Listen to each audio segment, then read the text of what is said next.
Hi, I'm going to give you some shortcuts today to help you learn how to learn Tai Chi from videos or choreography charts. First of all, a lot of people have trouble understanding the left and right side of their body. The first shortcut that we have for this is using a dry erase marker. Now, what do I mean by this? I've done this once in a class. I had a student once who just could not understand left and right. And I went up to this person and I just took my marker and I drew a big L on her palm, and then I drew a big R on her right palm. She was horrified because she said, "Oh my gosh, you wrote on me."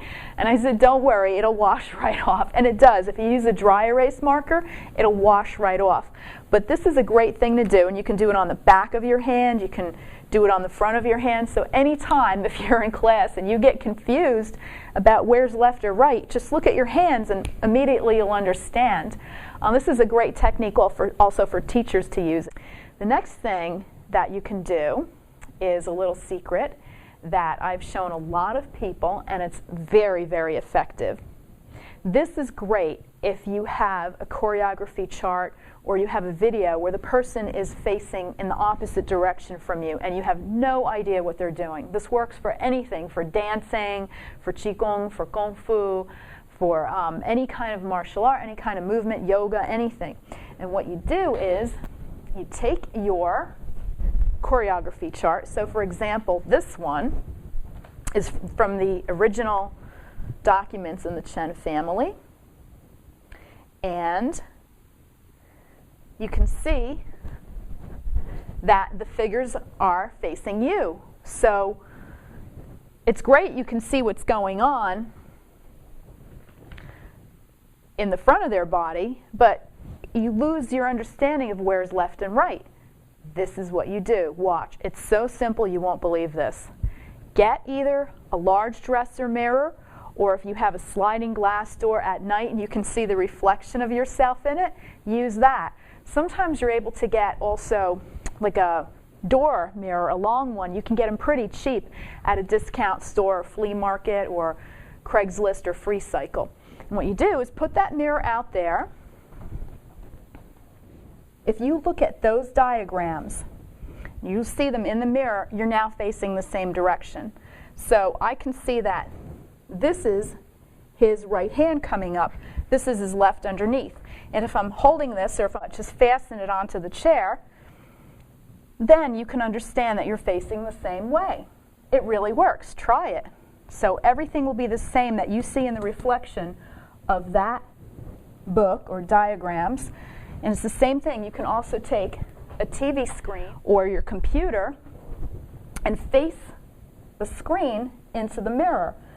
And then you'll be in the same orientation. It's a great trick. Try it. It always works. It makes it very easy. Now, you've learned about the markers. You've learned about the mirror. Now, the next thing you have to learn about choreography charts are maps.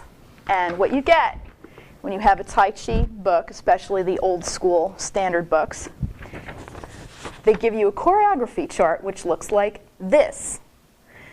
Now, if you notice, you'll see that there's north, south, east, and west.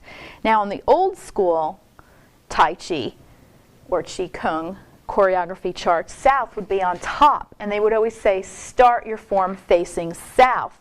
Now, what that actually meant was that you're matching the way the choreography chart is. It doesn't mean you actually have to face true south or true north on the earth. It's just a way of understanding, okay, let's imagine that wherever I'm facing to begin the form, I'll call that south.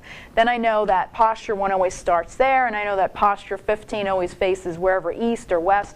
Then you understand no matter where you are outside, just pretend that wherever you're starting, that's facing south. And then you just remember like it is on a map. Okay, this one always faces 90 degrees over to my left, so that would be west.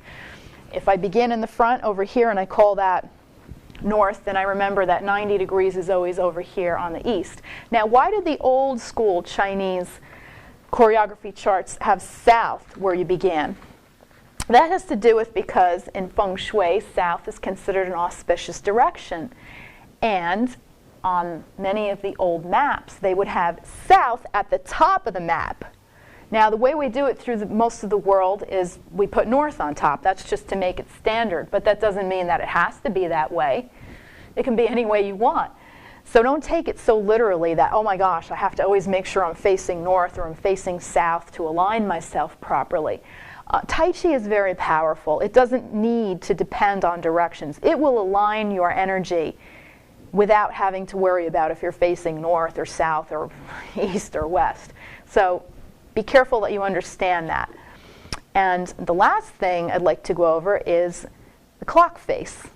If you look at an analog clock, you'll notice that we always have 12 on top, 6 on the bottom, and it kind of mimics the idea of a map.